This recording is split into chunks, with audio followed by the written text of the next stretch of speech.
Job పెట్టాను దాంట్లో plus చేసి స్తోత్రం అని చేసి వీడియో ఆన్ చేసి. ఎంతమంది అండి దేవుణ్ణి ఆరాధిస్తున్నారు? మంచిది, వర్షిప్ బాగా చేస్తున్నారు. నపుంసకుడు కూడా ఇక్కడ వెళ్ళి ఆరాధించి ఇంట్లోకి వెళ్ళి పడుకుని పోలేదు. Praise the Lord. రథం మీద రిలాక్స్ అవ్వట్లే, రథం మీద కూర్చొని దజ్జాగా పడుకోవట్లే. ఏం చేస్తున్నాడండి అతను? దేవుని యొక్క వాక్యాన్ని చదువుతున్నాడు. హల్లెలూయా. ఇక్కడ నపుంసకుడు అనగా మన భాషలో ఒక గొజ్జేవాడు కూడా బైబిల్ చదువుతున్నాడు, నువ్వు ఎందుకు చదవలేకపోతున్నావు? ఒక నపుంసకుడు వాక్యాన్ని చదువుతున్నాడు, నువ్వు ఎందుకు చదవలేకపోతున్నావు? అటు ఇటు కాని వ్యక్తి దేవునికి జీవగ్రంథం చదువుతున్నాడు, నువ్వెందుకు చదవలేకపోతున్నావు? ఎందుకు అపవాదిని భ్రమపరుస్తుంది? దేవునికి స్తోత్రం. ఈరోజు నువ్వు అనుకోవచ్చు, నేను ఆరాధన చేస్తానులే, సరిపోతుంది లేగో ఈ ఒక 5 నిమిషాలు ప్రార్థన సరిపోదు. నువ్వు చేసిన ప్రార్థన ఆరాధన దేవునికి సన్నిధికి వెళ్ళాలంటే, నువ్వు చేసిన విజ్ఞాపన దేవుని సన్నిధికి చేరాలంటే, నువ్వు చేసిన విజ్ఞాపన విరిగిన మనస్సు దేవుని సన్నిధికి వెళ్ళిన తర్వాత దేవునితో ఏం మాట్లాడుతున్నాడో తెలుసుకోవాలంటే నువ్వు బైబిల్ చదవాలి. Praise the Lord. ఈరోజు బైబిల్ చదివేవారు తక్కువైపోయారు. లోక సంబంధమైన ఆటపాటలు ఎక్కువైపోయాయి. దేవునికి స్తోత్రం. ఏమ్మా అంతకన్నా శ్రేష్టం కాదు మనము? చెప్పండి. నపుంసకుల కన్నా శ్రేష్టం కాదు మనము? చాలా శ్రేష్టమైన వాళ్ళం. ఒక నపుంసకులు ఉన్న స్థాయి, మంత్రి స్థాయిలో ఉండి కూడా ఏం చేస్తున్నాడు అతను? బైబిల్ చదువుతున్నాడు. చాలామంది దావీదు గురించి చెప్తారు, ఇంకా దానియేలు గురించి అందుకని చెప్తారు. కానీ ఈరోజు పరిశుద్ధాత్మ దేవుడు ఒక నపుంసకుడు ద్వారా నీతో మాట్లాడుతున్నాడు.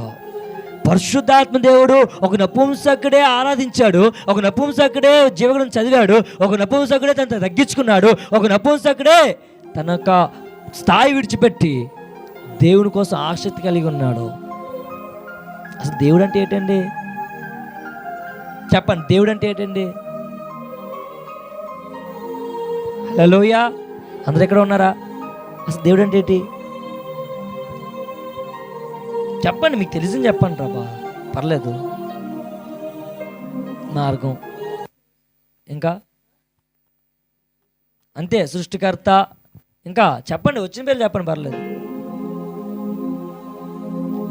ఇంకోటి దేవుడు అంటే చెప్పండి ఏటో, పర్లేదు. మీ యొక్క అనుభవంతో కొన్ని మాటలు చెప్పండి. దేవుడు అంటే ఏంటి?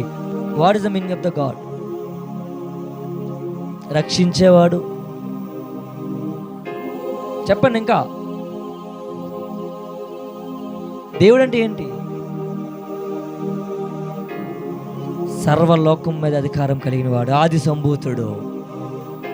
ఆమేన్. ఈరోజు ప్రియమైన దేవుని బిడ్డలారా, సర్వం మీద అధికారముతో నింపబడిన వారిని మనం ఆరాధిస్తూ ఉన్నాం. అయితే ఈ నపుంసకుడు ద్వారా ప్రియమైన దేవుని బిడ్డలారా ఆరాధన చేస్తున్నాడు. ఈరోజు నువ్వు చేయగలుగుతున్నావు ఆరాధన? ఈ నపుంసకుడు జీవగ్రంథం చదువుతున్నాడు, ధర్మశాస్త్రం చదువుతున్నాడు, నువ్వు చదవగలుగుతున్నావా? తర్వాత ఏం జరుగుతుంది చూడండి. ఆ నపుంసకుడి దగ్గరికి ఎవరు వెళ్తున్నారో? ఫిలిప్పు పరిగెడతా ఉన్నాడు. దేవుని స్తోత్రం. అపోస్తలులైన ఎవరు పరిగెడుతున్నారు? ఫిలిప్పు. అసలు ఫిలిప్పు ఎవరు? యేసు ప్రభు గారి 12 మంది శిష్యుల్లో ఒక వ్యక్తి. ఫిలిప్పు ఆ యొక్క రథంతో వెళ్ళిపోతున్న ఆ యొక్క వ్యక్తిని కనుగొన్న కొరకు పరిగెట్టాడు. చదవండి 29. అప్పుడు ఆత్మ ఫిలిప్పుతో, నీవు ఆ రథం దగ్గరికి వెళ్ళిపోయి కలుసుకొని ఫిలిప్పు దగ్గరకు పరిగెత్తుకొని పోయి, ఫిలిప్పు దగ్గరకు పరిగెత్తుకొని పోయి అతడు ప్రవక్త అయిన యెషయా గ్రంథము చదువుచుండగా విని, దేవుని స్తోత్రం, చదువుతున్నా బాగుంది మంత్రి గారు, లేకపోతే పెద్ద అతనా, నువ్వు చదువుతున్నా మంచిదే, నువ్వు ఆరాధన చేస్తున్నా మంచిదే, నువ్వు విజ్ఞాపన చేస్తున్నా మంచిదే, నువ్వు భక్తి చేస్తున్నా మంచిదే, నువ్వు పూజలు చేస్తున్నా మంచిదే, నీకు నచ్చిన దేవుని నువ్వు ఆరాధిస్తున్నా మంచిదే, లేకపోతే నువ్వు ఎక్కడికో వెళ్తున్నా మంచిదే, కానీ గ్రహిస్తున్నావా? Praise the lord. వంట చేసేవాళ్ళు లేడీస్ అయినా పురుషులైనా వండినప్పుడు అడపాగా వండేస్తే ఎలాగవుతుంది కూర? అవుతుందా? అవ్వదు, అసలు దరిద్రంగా వచ్చేస్తుంది. దాన్ని గ్రహించి మంచిగా వండితే మంచిగా వస్తుంది. ఇక్కడ అడుగుతా ఉన్నాడు పిలుపు, ఇగో పెద్దతనా, ఇగో నువ్వు చదువుతున్నావు కదా, చదివింది గ్రహిస్తున్నావా? గుడ్డుగా దేవుని వద్దకు రాకండి. నేను చెప్తున్నాను, గుడ్డుగా దేవుని వద్దకు రాకండి. దేవుడి కోసం నువ్వు గ్రహింపులో రావాలి. హల్లెలూయా. చాలామంది దేవుని దగ్గరికి వస్తే నాకు అప్పులు తీరిపోతాయి, దేవుని దగ్గరికి వస్తే నాకు 7 వారాలు నగలు వచ్చేస్తాయి, దేవుని దగ్గరికి వస్తే నాకు ఇల్లు మీద ఇల్లు వచ్చేస్తుంది, దేవుని దగ్గరికి వస్తే నా భూమి వచ్చేస్తుంది, దేవుని దగ్గరికి వస్తే నా పంటలో వచ్చేస్తాయి, దేవుని దగ్గరికి వస్తే అది వచ్చేది. కాదు వస్తే సార్, దేవుని దగ్గరికి వస్తే అన్నీ కోల్పోతాం. హల్లెలూయా. తెలుసా విషయం మీకు? దేవుని యొద్దకు వస్తే నీకున్నది మొత్తం పోతుంది ఒక దినాన్న. అదే పాస్టర్గా ఎలా బెదిరించేస్తారంటే, బెదిరించట్లేదు, వాక్యం చెప్తున్నాం. దేవుని యొద్దకు వస్తే కొన్నిసార్లు అవన్నీ పోతాయి. ఆ పోయినప్పుడు నిలబడతా చూసావా, ఆ తర్వాత దాన్ని డబల్గా దేవుడు ఆశిస్తాడు. హల్లెలూయా. యేసుప్రభువు నమ్ముకుంటే అంట అది వచ్చేది ఇది వచ్చి అనుకుంటారు, అంతకన్నా ప్రాముఖ్యంగా రక్షణ వస్తుంది. హల్లెలూయా. ఈరోజు మూడో విషయం తెలుసా? ఇక్కడ నువ్వు గ్రహిస్తున్నావా? ఏం చేస్తున్నావు? గ్రహిస్తున్నావా? కొంతమంది తాగుబోతులు మాట్లాడుతూ ఉంటారు, త్రాగిన మైకులు ఏం చేసింది తెలియదు అంటారు. దేవుని స్తోత్రం. అంటే అడిగి ఏంటి పోయింది? అడిగి గ్రహింపోయింది. కొంతమంది ఏం చేసావురా అంటే, ఏం చేసి నాకేం తెలుసు, ఆ టైంలో ఇది మైకులో ఉన్నాను, ఇది మబ్బులో ఉన్నా అంటాడు. పరిశుద్ధాత్మ దేవుడు అంటున్నాడు, నువ్వు గ్రహిస్తున్నావా? నీ కుటుంబం కోసం గ్రహిస్తున్నావా? నీ భార్య కోసం గ్రహిస్తున్నావా? లేకపోతే నీ కుమార్తె కోసం గ్రహిస్తున్నావా? నీ కుమారుడు కోసం గ్రహిస్తున్నావా? లేకపోతే సంఘం కోసం గ్రహిస్తున్నావా? దేవుని స్తోత్రం. ఇదంతా వదిలేద్దాం. నీ జీవితం కోసం గ్రహించుకుంటున్నావా? Praise the lord. మన జీవితాల కోసం గ్రహించుకుంటున్నామా? లేకపోతే ఏముంది పాస్టర్ గారు, ఇంకా నా జీవితం ఇంతే, నా బ్రతికి ఇంతే, ఒకరోజు మొగోడైతే పెళ్లి చేసుకుంటే పిల్లం వచ్చేస్తుంది, ఆడపిల్ల అయితే పెళ్లి చేసుకుంటే అతనికి వెళ్ళిపోతాను, ఇక్కడ నా జీవితం అయిపోతుంది. కాదండి, గ్రహింపు చాలా అవసరము. అది నీ జీవితానికైనా ఆత్మీయ జీవితానికైనా. ఇక నపుంసకుడు ద్వారా తెలుసుకోవాల్సిన విషయం ఏం తెలుసా? ప్రియమైన దేవుని బిడ్డలారా, ఆయన ఒక నపుంసకుడుగా ఉన్నప్పుడు కూడా దేవుణ్ణి ఆరాధిస్తున్నాడు. ఆయన ఒక నపుంసకుడుగా ఉన్నప్పుడు కూడా, రెండోదిగా ఆయన ధర్మశాస్త్రం చదువుతున్నాడు. ఆయన ఒక నపుంసకుడుగా ఉన్నప్పుడు కూడా గ్రహిస్తున్నాడు. దేవుని స్తోత్రం. చదువుకుంటూ వెళ్ళిపోతున్నాడు, పిలిపి వస్తూ ఉన్నాడు, ఇగో నువ్వు ఏం చదువుతున్నావో గ్రహిస్తున్నావా అని అడిగినప్పుడు అతడు తర్వాత, ఎవడైనను నాకు త్రోవ చెప్పకుంటే ఎలాగో గ్రహింపగలనని చెప్పి, దేవుని స్తోత్రం, పిలిపి అడుగుతున్నాడు, అయ్యా నువ్వు చదువుతున్నావు, యెషయా గ్రంథం చదువుతున్నావు మంచిదే, నువ్వు మంచి వాక్యం చదువుతున్నావు మంచిదే, నువ్వు వాక్యం చదవడానికి మంచి ఆసక్తి చూపిస్తున్నావు మంచిదే, నువ్వు భక్తిలో బాగున్నావు మంచిదే, కానీ చదివిందని గ్రహిస్తున్నావు అన్నప్పుడు ఈ వ్యక్తి ఇంకోడైతే, నేను మంత్రిని, నీకేటి అవసరం, నాకు జ్ఞానం ఉంది, నువ్వు బయట పోరా అంటాడేమో. కానీ వ్యక్తి తగ్గించుకొని, నాకు త్రోవ చూపోడు ఎవడు ఉంటే నేను గ్రహించగలను, నాకు ఎవడు త్రోవ చూపోడు లేడు కదా, అందుకే అయిపోయిన అంటున్నారు. ఈరోజు చాలామంది యేసు ప్రభు గారు త్రోవ చూపించలేక చాలామంది ఆగిపోతున్నారు. యేసు ప్రభు గారు చాలా వరకు ప్రేమ బిడ్డరా, చాలామంది అనుకుంటారు ఇది ఒక మతము కాదు, ఒక మార్గము, నీ జీవితాన్ని కట్టే మార్గము, నీ బ్రతుకుని కట్టే మార్గము, నేను పరలోక రాజ్యం తీసుకెళ్లే మార్గము, నీకు రక్షణ అనే వాడ కట్టే మార్గము, నీ నా జీవితము రక్షించబడ్డం కొరకు యేసు ప్రభు గారు వేసిన పునాది ఒక మార్గము. హల్లెలూయా. ఇంతమంది ఉన్నారు లోకంలో, ఎవరి ద్వారా రక్షణ రాలేదండి. మనకు కావాల్సిన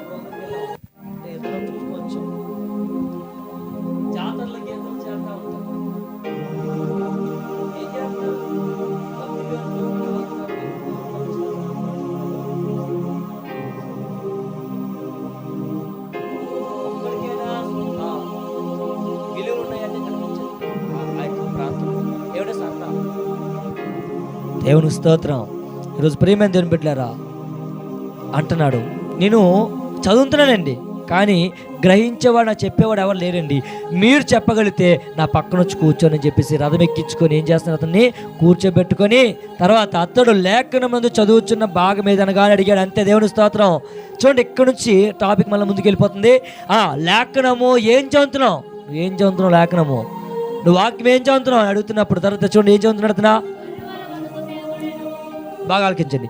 ఆయన గొర్రె వలె వదకు తేబడెను, బొచ్చు కత్తిరించు అని ఎదుట ఎలాగూ గొర్రెపిల్ల మౌనంగా ఉండును, అలాగే ఆయన నోరు తెరవకుండెను. ఆయన దీనత్వం బట్టి ఆయనకు న్యాయ విమర్శన దొరకక పోయెను. ఆయన సంతానమును ఎవరు వివరింతురు? వేయబడినది. Praise lord. ఈ లేఖనం చదువుతుండే అతను. ఏ లేఖనం చదువుతుందో తెలుసా? ఆయన గొర్రె వలె వదకు తేబడెను, బొచ్చు కత్తిరించు అని ఎదుట గొర్రె పిల్ల ఎలాగూ మౌనంగా ఉండును, అలాగే ఆయన నోరు తెరవబడకుండెను. ఇది ఎక్కడుంది తెలుసా? యెషయా గ్రంథం 53వ అధ్యాయము 7వ వచనం 8వ వచనం రెండోసారి. యెషయా గ్రంథము 53:8. ప్రేమ దేవుని బిడ్డలారా, ఆ లేఖన భాగం చదువుతున్నప్పుడు దానికి వివరణ ఈ యొక్క ఫిలిప్ ఇస్తా ఉన్నాడు. హల్లెలూయా, దేవుని స్తోత్రం.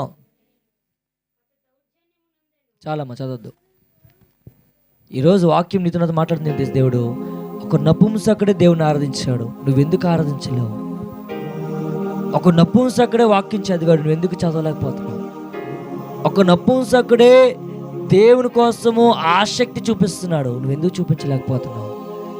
ఒక నపుంసకుడే ఆయన యొక్క మర్మాలు తెలుసుకుని ఆశపడతా ఉన్నాడు, నువ్వెందుకు చూడలేకపోతున్నావు? ఒక నపుంసకుడే రాయ్యా, నువ్వు మార్గం చూపిస్తే ఎందుకు రా నా మార్గంలోకి అంటున్నాడు. ఈరోజు దేవుడికి మార్గం చూపిస్తున్నాడు, ఆ మార్గంలోకి రావాలి. తర్వాత ఏం జరిగింది చూడండి, 34కి వచ్చేద్దాం.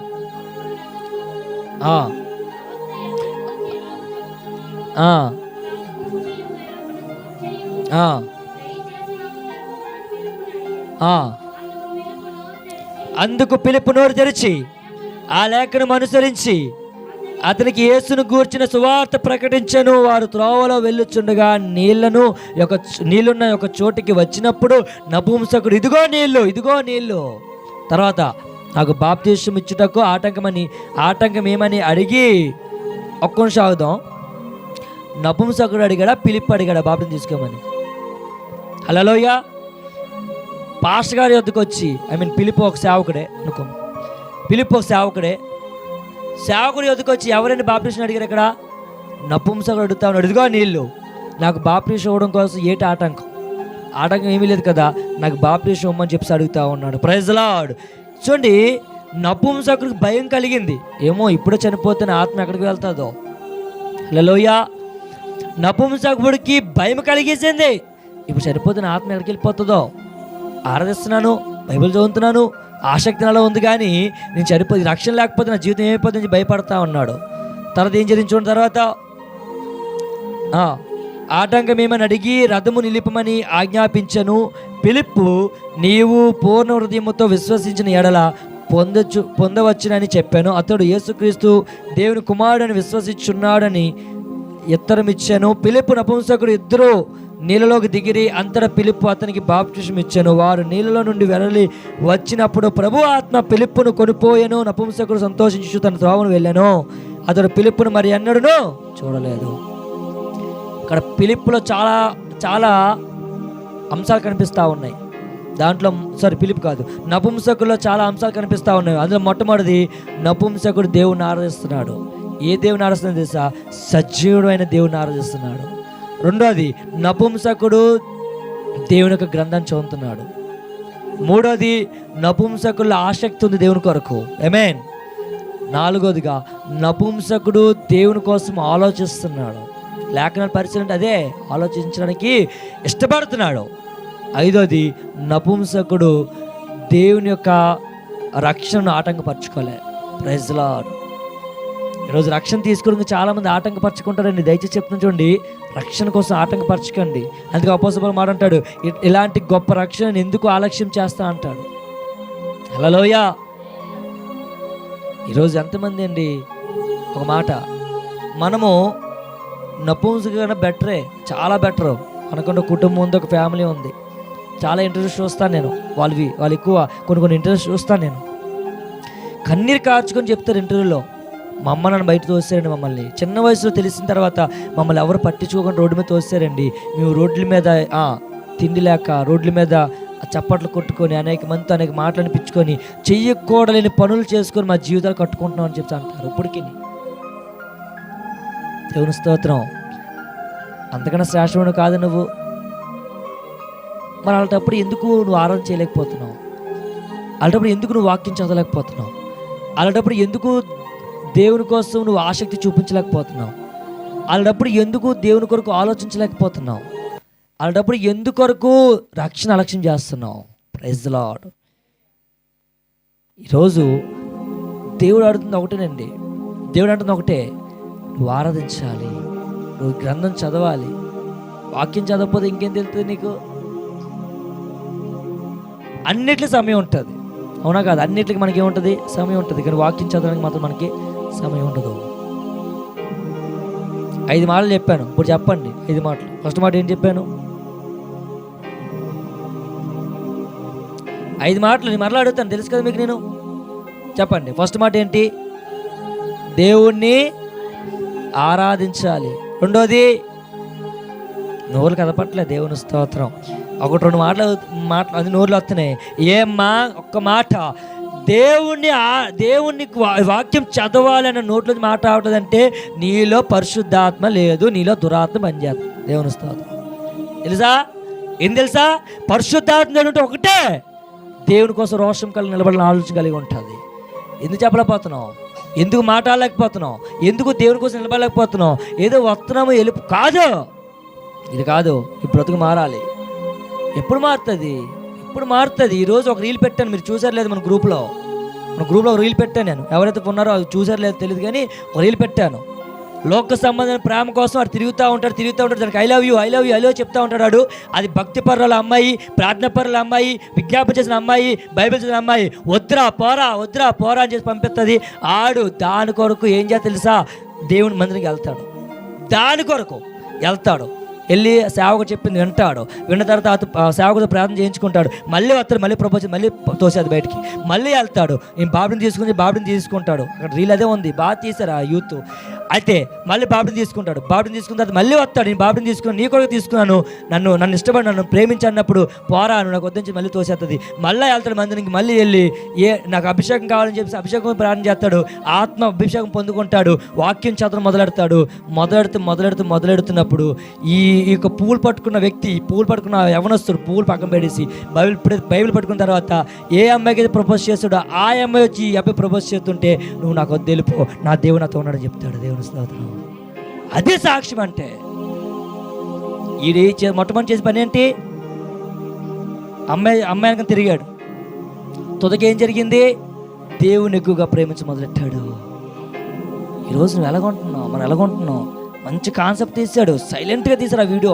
కానీ చాలా బాగుంది. దాంట్లో చాలా మర్మంగా అనిపించింది నాకు. ఈరోజు యవనస్తులు అలాగే ఉన్నారు. ఈరోజు మొట్టమొదటిగా ప్రియమైన దేవుని బిడ్డలారా చెప్పండి, ఏం చేయాలి? మనం మొట్టమొదటిగా దేవుణ్ణి ఆరాధించాలి. రెండోదిగా ఆయన వాక్యము చదవాలి. మూడోదిగా వాక్యము గ్రహించుకోవాలి. నాలుగోదిగా ఆయన కోసం ఆలోచించాలి. ఇంకా ఏం చేయాలి? ఆయన కోసం నేను ఎలా బ్రతకాలయ్యా, నేను ఏ విధంగా బ్రతికితే నా జీవితం ముందుకు వెళ్తుందయ్యా అని గ్రహించుకోవాలి. ఐదోదిగా రక్షణ అలక్ష్యం చేయకూడదు. Praise the Lord. రక్షణ అలక్ష్యం చేయకూడదండి. చాలామంది రక్షణ అలక్ష్యం చేస్తూ ఉంటారు. ఒకసారి అంట జరిగిన సంభాషణ చెప్పేసి క్లోజ్ చేస్తాను నేను.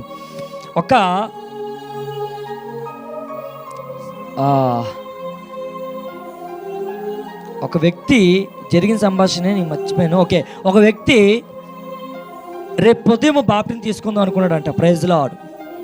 రేపు ఉదయం బాప్టిజం తీసుకుందాం చెప్పేసి అనుకొని తన లెటర్లో రాసుకోండంట, ఇన్ని రోజులు యేసుప్రభు గారికి కొంచెం తెలుసు కానీ నేను రక్షణ తీసుకోలేదు కదా, రేపు ఉదయం రక్షణ తీసుకుంటాను అని చెప్పేసి ఈ రాత్రికాల సమయంలో ఒక సినిమాకి వెళ్దాం అని చెప్పేసి అమ్మాయి చెప్పానా ఒకసారి? అదే దేవుని స్తోత్రం. ఒక అమ్మాయి అయితే ఆ అమ్మాయి అనుకుందంట, నేను రేపు పొద్దున రక్షణ తీసుకుంటాను కదా, ఈరోజు రాత్రికాల సమయంలో నీ సినిమాకి వెళ్తానని చెప్పేసి సినిమా టికెట్లు బుక్ చేసుకుంది. వెళ్ళిపోతున్న క్రమంలో ఒక పెద్ద లారీ వచ్చి ఢీ కొట్టేసింది. ఆమెని కొట్టగానే స్పాట్లో చనిపోయింది. చనిపోతే బాడీ అక్కడే ఉంది. ఈ పోలీసులు వచ్చారు. పోలీసులు వచ్చినప్పుడు అందులో ఒక ఎస్ఐ వచ్చి చూసి తన బ్యాగ్లో ఉన్న లెటర్ చూసి చదివాడు. దేవుని స్తోత్రం. చదివితే ఏమో తెలుసా, నేను రేపొద్దు రక్షణ తీసుకుంటాను, రక్షణ లేకపోతే నా జీవితం నరకంలోకి వెళ్ళిపోతుంది, నేను రేపొద్దు రక్షణ తీసుకుంటాను కదా, ఈరోజు ఈ సినిమాకి వెళ్ళి వచ్చేస్తాను, ఇక్కడితో నా పాపాలు ముగించబడిపోతాయని చెప్పేసి లెటర్ రాసుకున్న లెటర్ ఈ యొక్క ఎస్ఐ చూసిన తర్వాత ఎస్ఐ గారికి భయం కలిగింది. Praise lord. ఏ భయం వచ్చింది తెలుసా? అమ్మో రేపు పొద్దున నేను చచ్చిపోతే పరిస్థితి అని చెప్పేసి. గొప్ప విషయం తెలుసా, ఆ ఎస్ఐ గారు కూడా దేవుని నమ్ముకున్న వ్యక్తే. వాళ్ళ ఇంట్లో భార్య ప్రార్థన చేస్తుంది, కానీ మనోడు మాత్రం రక్షణ కోసం ఇంకా ఆలక్ష్యం చేస్తున్నాడు. వెంటనే ఆ భయంతో నా ఆవిడ ఫోన్ చేసి, నేను ఇమ్మీడియట్గా రేపు పొద్దున రక్షణ తీసుకుంటాను, నా మారు మనసు వచ్చింది, పశ్చాత్తాపం వచ్చింది, నేను రక్షణ తీసుకుంటానని చెప్పేసి గజా వణుక్కొని వెళ్ళి ఇంటికి వెళ్ళి రేపు ఉదయం కావాల్సిన పాస్టర్ గారితో, పాస్టర్ గారు నా బాప్టిజం ఇవ్వనని చెప్పి అన్నప్పుడు ఆ పాస్టర్ గారు అద్దరికి రక్షణ ఇవ్వడం జరిగింది. Praise Lord. రక్షణ అలక్ష్యము చేయకూడదు. 5వ మాటగా మనకున్న రక్షణ పాత్రను పట్టుకొని ముందుకు వెళ్ళాలి. రక్షణ లక్ష్యం చేయకండి. చాలామంది అంటూ ఉంటారు, రక్షణ తీసుకున్న తర్వాత కొంతమంది ఆలోచన ఎలా ఉంటుందంటే, ఇది విడిచిపెడితే వస్తారు అనుకుంటారు. విడిచిపెట్టలేరండి. నువ్వు విడిచిపెట్టడం కొరకే రక్షణ అవసరం. మరి పాస్టర్ గారు విడిచిపెట్టకుండా తాగేస్తున్నదే, నేను రక్షణ తీసుకొని మళ్ళీ అదే ఉన్నానంటే ఉండు. ఒకదిన దేవుడు సరైన ముట్టెట్టేస్తాడు. వాక్యం క్లియర్గా సరిస్తుంది. 10 మార్లు విన్నవాడికి హఠాత్తు మరణము. అది ఎవరికైనా 10 సార్లు దేవుడు చెప్పి వినిపించకపోతే హఠాత్తు మరణం అంతే. కానీ రెప్పపాటున సాంగ్ వచ్చేది. దేవుని స్తోత్రం. ఏ పాటలమ్మా పాడతారు? పాట కాదమ్మా, పర్లోక సాంగ్లు వేసుకుంటారు, ఏదో ఉంటాయి కదా, ఇంతలోనే కనబడి సాంగ్లు వచ్చేస్తా ఉంటాయి. దేవుని స్తోత్రం. దేవుడికి మాటలు దీవించును గాక. ఆమేన్. చెప్పండి 5 మాటలు మరలా ఒకసారి. అంతకన్నా ఒక మాట, నపుంసకుడి కన్నా మనము శ్రేష్టమైన వారమా కాదా? తిమోతి చెప్పు. శ్రేష్టమైన కదా, అందరూ ఎగిరి అవుతున్నారు కదా. చెప్పండి, నపుంసకుడి కన్నా మనం శ్రేష్టమైన వారమే. ఇప్పుడు నపుంసకుడే చెప్పద్దమ్మా, నపుంసకుడే ఆరాధన చేస్తే నువ్వు ఎందుకు చేయలేకపోతున్నావు? నపుంసకుడే వాక్యం చదువు ఎందుకు చదవలేకపోతున్నావు? నపుంసకుడే దేవుని కోసము ఒక లేఖన పరిశీలన చేస్తున్నాం ఎందుకు చేయలేకపోతున్నావు? గ్రహిస్తున్నాం ఎందుకు గ్రహించలేకపోతున్నావు? నపుంసకుడే ఆలోచిస్తున్నప్పుడు ఎందుకు ఆలోచించలేకపోతున్నావు? నపుంసకుడే రక్షణగా సిద్ధపడుతున్నప్పుడు ఎందుకు సిద్ధపడలేకపోతున్నావు? ఇన్ని ప్రశ్నలు ఉన్నాయి నీలో నాలో ఈరోజు నపుంసకుడి ద్వారా. దేవుని స్తోత్రం. ఆ టాపిక్ పశ్చాత్తాపం దేవుడిని నడిపించాడు. దేవుడికి మాటలు దీవించిన గాక. చూస్తాను ఎంతమంది వాక్యం చెందుతారో, ఎంతమంది ఆరాధన చేస్తారో, ఎంతమంది దేవుని యొక్క లేఖన పరిశీలన చేస్తారో, ఎంతమంది ఆయన రక్షణ కోసం సిద్ధపడతారో, ఎంతమంది ఆయన కోసం ఆలోచిస్తారు. దేవుడి మాటలు దీవించిన గాక. ఆమేన్. కళ్ళు మూసుకుందామా, ప్రార్థన చేద్దామా? మహాపరిశుద్ధుడా మీకు వందనాలు. చేయండి, అందరూ వ్యక్తిగత ప్రార్థన చేయండి. అయ్యా, నేను నపుంసకుడి కన్నా శ్రేష్టమైన వాడిని, ఈరోజు నన్ను నిలబెట్టండి. ఈ నపుంసకుడి కన్నా శ్రేష్టమైన వాడిను, నన్ను ఇంకా బ్లెస్ చేయండి. ఆయన సన్నిధిలో ప్రార్థన చేద్దాం. మహోన్నతుడా మీకు వందనాలు, స్తోత్రాలు తండ్రి. వాక్యం విన్న వారు దీవించి ఆశీర్వదించండి. పరిచర్లో ప్రభానైనా బిడ్డలందరూ ప్రభావ విన్న వాక్యం తండ్రి నిజమే తండ్రి. ఒక నపుంసకుడు ద్వారా ఎంత మర్మాలు దాచి ఉంచావు తండ్రి. మేము ఎందుకు అలా చేయలేకపోతున్నాం? మేము ఎందుకు అలా నడిపించబడలేకపోతున్నాం? మేము ఎందుకు ఆ పరిస్థితి గుండా వెళ్ళిపోతున్నాం? అయ్యా, ఎంత శ్రద్ధగా మిమ్మల్ని ఆరాధించారు తండ్రి. ఆ రథం మీద వెళ్ళిపోతున్నప్పుడు కూడా మీ జీవగ్రంథమే చదువుతున్నాడు అయ్యా. అయ్యా, మీ ధర్మశాస్త్రమే చదువుతున్నాడు అయ్యా. ఆ వెళ్ళిపోతున్నప్పుడు కూడా తండ్రి నాయన మీకోసము అయ్యా గ్రహించాలని ఆశపడుతున్నాడు అయ్యా. ఆ వెళ్ళిపోతున్నప్పుడు కూడా తండ్రి నాయన మీకోసం ఆలోచిస్తున్నాడు అయ్యా. ఆ వెళ్ళిపోతున్నప్పుడు కూడా రక్షణ కోసం సిద్ధపడిపోయాడు అయ్యా. ఎంత గొప్ప దేవుడు తండ్రి. కారణము మీ ఆత్మ నడిపింపు పిలుపు ద్వారా గొప్ప కార్యం చేయించావు తండ్రి. ఈనాడు ప్రభా అదే పిలుపు ద్వారా ప్రభా నా ఎగోతని నేను నీ యొక్క దీన దాసుడు ద్వారా ఈ బిడ్డలందరికీ వాక్యం ఎత్తపడ్డది. ఈ వాక్యాన్ని విని ఆయా విన్నవారు హృదయం తాకి రక్షణ కోసం సిద్ధపడడానికి కృప దయచేయమడుచు. సమస్త మహిమా గంత మీకు కలుగులాగిన బిడ్డలందరినీ దీవించి మొదటి దిన ఉపవాస ప్రార్థన సాయంత్రం కాల్సిన బ్లెస్ చేసి మరలా రేపు కాల్సిన కలుసుకోవడానికి సహాయం దయచేయమడుచు. రేపు ఎల్లుండి జరుగుతున్న ఉపవాస ప్రార్థనలో నా శరీరం బలము శక్తి దయచేయమడుచు. యేసు నామములో అడుగుచున్నాం తండ్రి. ఆమేన్. Praise the lord.